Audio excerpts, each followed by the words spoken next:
referred to TARP being a failure or something to that effect in your speech. Would you have voted against that? Well, I don't think we want to pick winners and losers, and I think that hurt small banks in Arkansas. I mean, some of them, I don't know how many banks in Arkansas ended up taking TARP, but I mean, I think it's at some point here we have to say, let's let the free market work. If you have made bad loans in your life, you know, no one comes to bail the private business people out. And that's what you hear when you're out there on the street.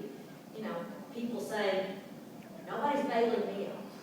No one's offering to pick up my mortgage because I bought too large of a house. And some of this correction needs to be market correction.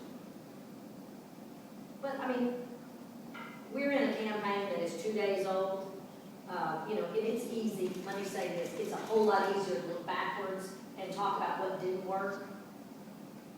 We have the benefit of hindsight. And that's probably particularly annoying to those people in Congress for me to say, well, you know, I would have done this or I would have done this. I wasn't there. We were in the middle of what appeared to be a financial meltdown and potentially about to get worse. So I probably shouldn't armchair quarterback what I would have done, but after the fact, we know that it picked winners and losers, and Washington, D.C. doesn't need to do that. Okay, just do another question here about another speaking engagement shortly. Anything else? Pointed out that Obamacare was a kind of a big failure. If you got to Washington, would you be for just all out repealing or reformation of? Well, if this information continues like we're hearing this week, I'd have to say repeal.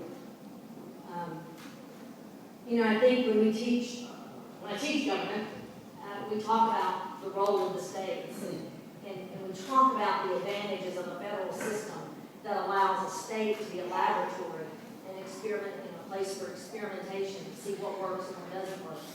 Perhaps it would have been better if we had rolled something out on a much smaller scale and phased in those opportunities instead of trying to implement something nationwide. I mean, people are talking about delays, and maybe that's the in-between position. But the other thing is, people need to know what it is that we're in for. And if it's a doubling or tripling of their insurance rates, then we need to stop it before it gets further along. Thanks, everyone. I appreciate you so much.